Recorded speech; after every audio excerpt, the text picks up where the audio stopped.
Alors, il y a quelques années d'ici, quand même quelques-unes, ça commence un petit peu à chiffrer.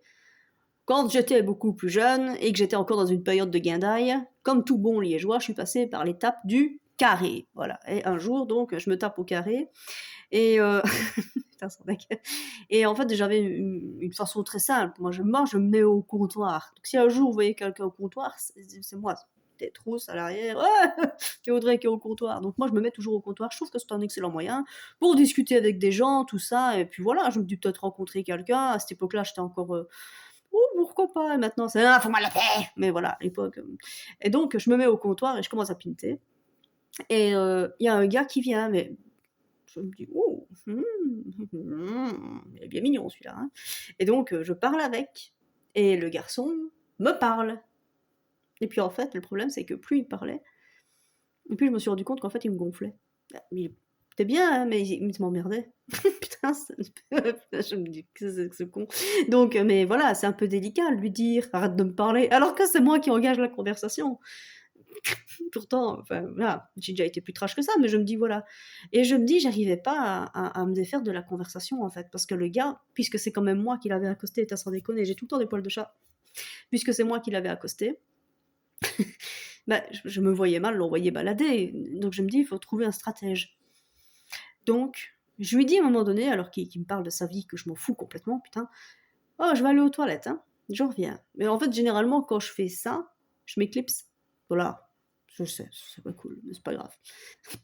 Et alors, le mec, et je peux pas lui en vouloir, hein, parce que clairement, c'est moi qui l'avais un peu accosté. Et puis il me dit, mais déjà, genre, le mec, ça marche pas ça. Il me fait, tu veux que je vienne avec toi? Franchement, ça, c'est un truc, je sais pas, mais est-ce qu'un jour ça a marché, ce genre de conneries? Mais voilà. Mais je me dis, il faut rebondir là-dessus. Alors je lui fais, et là, je vous jure, je suis rentrée dans une improvisation totale. Je lui fais, ah, écoute, je suis désolée, je pensais que ça se voyait, quoi. Enfin, quand même. Le garçon me regarde et me dit, de quoi? Bah, que je suis homo, quoi. Je lui lâche ça comme ça. Il me regarde, ah, t'es homo? Et là, j'en rajoute. Et je lui fais, fais pas genre, enfin, ça se voit, je suis pas.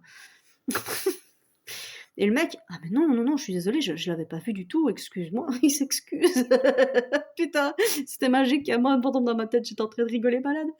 Et donc, mais je lui dis, bah, si, quand même, hein. Enfin, je suis désolée, quand tu parles avec moi, on voit tout de suite. Moi, j'ai pas de problème avec ça. De toute façon, de manière générale, c'est vrai que j'ai pas de problème, moi, avec ça. Donc, bah, voilà. Donc, et ils se sentent tout gênés. Donc, pour finir, bah, le gars, qu'est-ce qu'il fait? Bah, il termine son verre de son côté. Moi, je suis tranquille, je suis un peu débarrassée. Je trouve que c'était une technique qui marchait assez bien pour se débarrasser de quelqu'un qui te colle. Sauf que des fois, tu as encore des grenasses qui font: «Mais moi, j'aime bien!»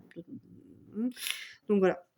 Et soirée faisant, j'étais toujours branchée pour me trouver quelqu'un. Mais attention, hein, quand je dis que je me brancher, moi, c'est juste pour flirter un soir. Je ramène jamais personne chez moi, je vais jamais chez les gens, je suis pas. Voilà. Il y en a qui le font, ils font ce qu'ils veulent, tant mieux pour eux, c'est leur karma, mais moi, je me respecte assez pour ne pas faire ça. Mais je peux flirter, c'est pas méchant, quoi, hein. Et donc, la soirée continue, je continue, hein, à pinter, mais correctement, parce que. Allez! Puis il y a eu des cocktails spéciaux, parce que le problème, c'est que je fais des mélanges, en fait. Enfin, à l'époque. Maintenant plus. Mais je faisais des mélanges carabinés, et je vous garantis que quand j'en tenais une bonne, j'en tenais une bonne. Et donc, un peu plus tard dans la soirée, dans un autre bar en plus, dans le carré, je vois un autre gars. Franchement, je saurais plus vous dire son nom, je saurais plus vous dire sa tête, j'étais trop loin, mon cerveau était déjà cramé, il avait déjà été séché par l'alcool. Les clochards dans la litière, moi. Et donc, il me plaît. Donc, je sais même plus ce que je lui dis. Je sais plus. Et donc, je finis par aller danser avec. Alors, je vous dis un truc, c'est que pour danser avec quelqu'un, c'est que je suis vraiment défoncée, hein. Là, quand même, pour moi, danser, c'est que je suis loin. Parce que moi, danser. Et puis, bah, chemin faisant, je lui finis par lui rouler une de ses pelles. C'était cool, voilà. Et puis, à un moment donné, je sens qu'on fait ça derrière moi. Je me retourne et je vois le gars du comptoir. Et moi, je rigole. Et puis, il me dit, je vais te dire un truc à toi. Oui. Et puis, ouais, franchement, moi, je suis là, vraiment cramé, quoi. Il me dit, toi, t'es vraiment cinglé, hein. Et je le regarde et je lui dis, je sais. C'était juste, c'était terrible, quoi. Et en fait, ce que je ne savais pas, et c'est là où tu te rends compte que des fois, tu peux quand même vachement merder dans la vie, ce que je ne savais pas, c'est que le gars que je venais d'embrasser, c'était son meilleur pote.